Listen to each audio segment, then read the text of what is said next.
Material influencia na evolução do desenhista? É uma perguntinha que deixaram aí para eu responder aqui no Quick Tips e vamos lá. A resposta é sim, influencia. Ah, Tiago, mas você não vive falando que o material não faz o artista, que o artista se vê até com um pedacinho de carvão, não sei o que. Claro, meu jovem, claro. Né? Eu disse que influencia, eu não disse que é determinante, né? Ou condicional. Né? Então, digamos assim, todo o processo de aprendizado, né, ele não é, digamos, uma coisa assim tão linear ou tão específica, ele é um conjunto de várias coisas. E no desenho em particular, eu vejo, né, como uma coisa, você tem um lado criativo, o lado cognitivo, da sensibilidade, e você tem o lado prático, né, mais pragmático. Na verdade, a maneira mais correta de você classificar essa coisa do desenho seria chamar de semântica, semiótica e pragmática, né? Mas isso vai ficar muito confuso. Então vamos pensar assim, lado, né, o artista, né, em si, a visão dele, a sensibilidade, etc. E vamos pensar na execução, na prática, né, a técnica em si. Acho que fica mais fácil ver por essas duas dimensões por enquanto, né? Então, digamos assim, quando você estuda desenho, porque a gente começa com repetição, né? Você sempre faz repetição para que a sua cabeça assimile certas ideias, né? Certas formas. Então, por exemplo, você faz um corpo humano. Se você desenhar ele uma vez, né? Você vai fazer, observando aquela referência tal, né? Se você for desenhar ele em outra posição, uma posição que você não tem uma referência, o que te resta? Imaginar. Então você sabe o que tem, né, no corpo, né, quais músculos estão encaixados em que partes, né, e a partir disso você vai construindo as peças como se fosse um grande Lego, né, na hora de você conceber a sua arte. Né. Esse é um processo que ele não é unicamente interno, mas ele é mais assim do artista, ele não é meramente técnico. Então sempre quando você rabisca, né, na folha do caderno da sua escola, etc., você está ativando diversos sentidos ao mesmo tempo. Então, seja do traçado, da concepção das formas, da luz e sombra, da profundidade e tal.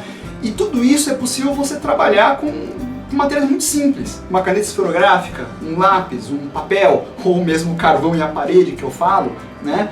Você não precisa de nada muito sofisticado para isso. No entanto, isso vai também limitar algumas coisas. Por exemplo, se você for amadurecer as técnicas de pintura, e em específico a técnica de aquarela, por exemplo, não tem como, você precisa da tinta para pintar. Né? Você pode trabalhar com aguada de nanquim, você pode trabalhar com café, que é um conceito parecido. Sim, mas você não vai ter as cores. É uma outra percepção que você precisa amadurecer. E aí não tem escapatória, cara, você tem que ter a tinta. Eu posso usar uma aquarela baratinha ou sei lá, um guache escolar diluído? Pode, mas aí você vai ter o outro problema aqui, o material não vai reagir da mesma maneira que uma boa aquarela reagiria. Você também tem a questão do papel, você precisa ter um papel legal, que ele vai ter uma aderência mais adequada para o tipo de pintura que você está fazendo, né? Então eu diria que assim, o material, ele influencia para determinadas técnicas e conhecimentos específicos. Em algum momento, você vai precisar conhecer mais coisas. Né? Não dá para você ficar no carvãozinho na parede a vida toda.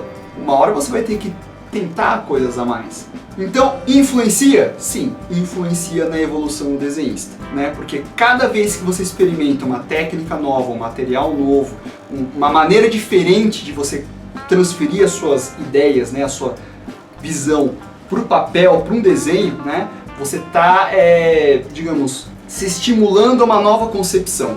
Né, e cada material que você utilizar, o suporte, vai ser uma concepção diferente e tudo isso vai incorporar para te evoluir artisticamente. E só para finalizar, cuidado para não inverter os valores dessa coisa toda, tá? Porque às vezes você pode não ter acesso a um determinado material e você ficar preocupado se isso te limita ou não. Bom, não limita, até certo ponto não limita. Você pode amadurecer essa outra parte da concepção artística e quando você tiver contato com o material, você vai ter muito mais facilidade, né? Agora, o contrário é muito mais perigoso. Então, às vezes as pessoas têm acesso a materiais, né, de top de linha, não sei o que, não sei, às vezes alguma pessoa é mais bem de vida e vai e compra por impulso muito material bacana e deixa encostado. E não usa, né? E não, às vezes não tem paciência para treinar técnicas básicas, né? Fazer uma passagenzinha de tom, pintar uma bolinha para, né, pegar a noção básica de luz e sombra, tudo. Todo mundo tem que passar por essa fase, cara. Não tem jeito, né? Então, nesse sentido, um material bom sozinho não vai fazer nada. Eu acho mais louvável até a pessoa que se esforça tendo poucos recursos e aprende conceitos que só com a prática, só com a experiência você adquire, do que a pessoa que tem um monte de material e a maioria está encostado.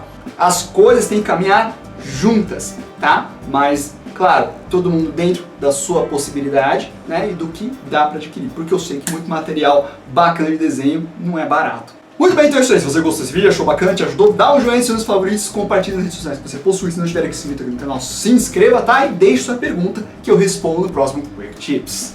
Certo? Muito bem, então é isso aí. Estamos conversados. Por enquanto.